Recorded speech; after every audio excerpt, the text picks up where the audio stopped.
Bienvenue sur cette vidéo How to, comment on fait, sur l'utilisation des modèles dynamiques Ranson dans SketchUp. Dans cette vidéo, nous nous intéressons au fonctionnement général des modèles dynamiques et nous vous montrons comment générer très facilement et rapidement une visualisation tout à fait réaliste. Pour pouvoir utiliser ces modèles dynamiques SketchUp, vous devez travailler avec SketchUp Pro. La version SketchUp Make n'est pas suffisante. Par contre, les modèles configurés peuvent parfaitement être visualisés dans la version Make, tout comme dans l'appli SketchUp. La meilleure façon de procéder.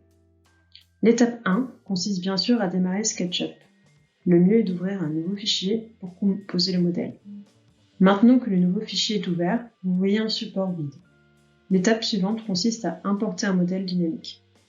Pour ce faire, vous devez ouvrir le navigateur 3D Warehouse en cliquant sur l'icône représentant une boîte ouverte portant le logo SketchUp.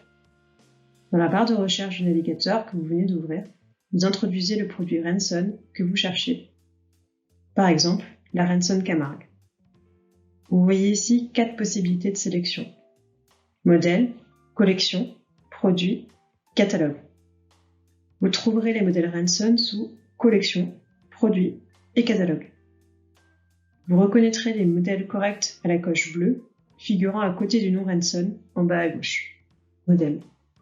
Pour télécharger un modèle, cliquez en bas à droite sur l'icône de téléchargement. Le modèle sera immédiatement téléchargé dans votre fichier. Choisissez l'endroit où vous souhaitez placer le modèle en cliquant une fois.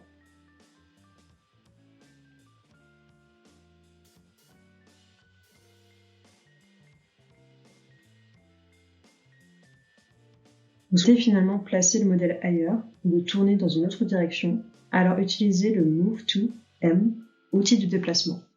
Tous nos modèles Ranson sont des composants dynamiques, ce qui signifie que vous pouvez très facilement adapter le modèle comme vous le souhaitez, au moyen d'un certain nombre de paramètres. Pour utiliser ces paramètres, vous commencez par sélectionner le modèle. Vous cliquez ensuite sur l'icône des options composants. Vous pouvez ensuite modifier les paramètres comme indiqué. En haut, sous Options composants, vous trouverez à la fois les informations de base et les restrictions liées au modèle importé. Les dimensions minimales comme les dimensions maximales sont préprogrammées pour span et pivot, ainsi que pour la hauteur de passage. Vous n'obtiendrez donc jamais de modèle qui s'écarte de ces dimensions. Attention, si la valeur que vous introduisez est trop petite ou trop grande, le modèle sera toujours représenté avec des dimensions minimales ou maximales, et aucun message d'erreur ne sera envoyé. Cliquez sur le lien se trouvant en haut si vous avez besoin de plus d'informations techniques. Les paramètres sont organisés dans un ordre logique. Vous trouvez d'abord les dimensions, puis les colonnes, visibles, et enfin, un certain nombre d'accessoires. Dès que vous avez modifié les paramètres et cliqué sur Entrer ou Apply, Appliquer, le modèle les intègre et se transforme.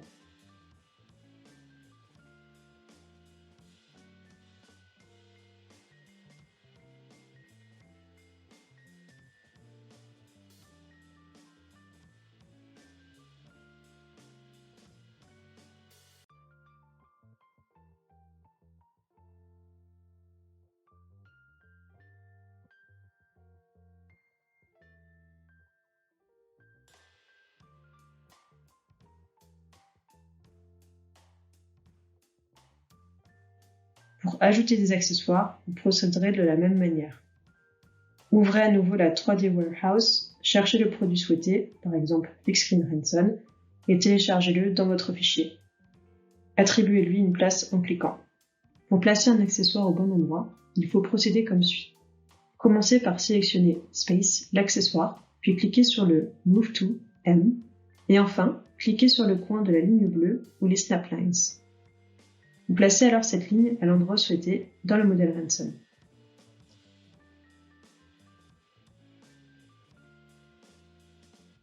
À présent, vous pouvez faire glisser cet accessoire au moyen du Scale Tool S pour lui donner la longueur ou la largeur voulue.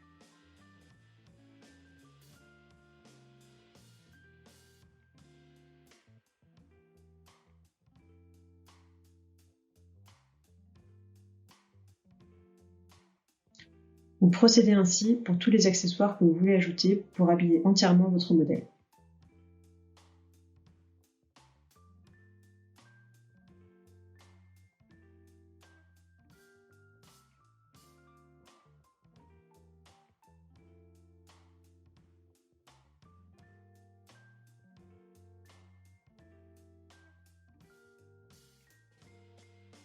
Nous n'adaptons les couleurs qu'une fois tous les accessoires placés.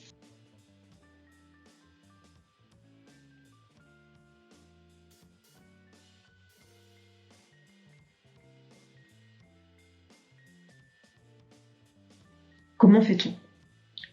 Pour modifier la couleur de l'ensemble du modèle, accessoires compris, nous procédons de la manière suivante. Cliquez sur le Paint Bucket B, pot de peinture. Le curseur de souris se transforme alors en petit pot de peinture. Gardez le doigt appuyé sur la touche Alt. Le curseur de souris se transforme alors en pipette. Cliquez maintenant sur ce que vous souhaitez mettre en couleur. Cela vous permet de sélectionner la bonne texture dans le Material Tray, le plateau des matières, à droite de l'écran. Vous verrez que la matière que vous avez sélectionnée porte un nom qui renvoie à ce que vous allez colorer.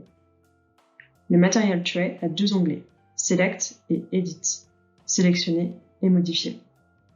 Allez sur l'onglet Edit. Si vous souhaitez rapidement colorer quelque chose, utilisez la Color Wheel, roue chromatique, colorer des lames. Pour attribuer des couleurs précises, vous pouvez utiliser le drop-down, menu déroulant, pour sélectionner des valeurs RGB. Vous pouvez renseigner ici les valeurs RGB de votre couleur, RAL. Il est conseillé de vérifier rapidement ces valeurs sur Google avant de les renseigner.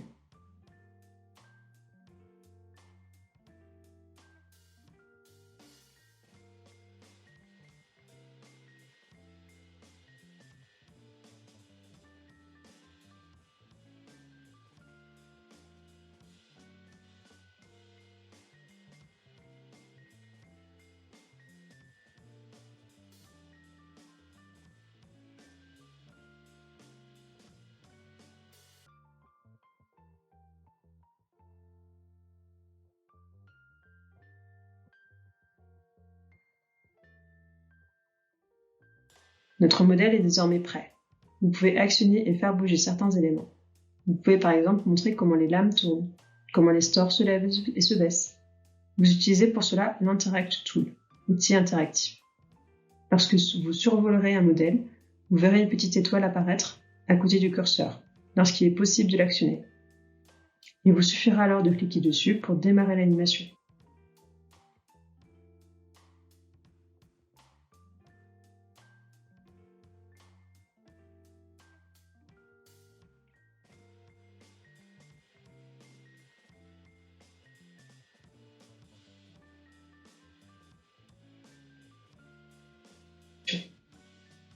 Après, vous pouvez ajouter des ombres, voir le Shadow Tray, le plateau d'ombre, pour voir où tombent les ombres aux différentes heures de la journée et selon la période de l'année.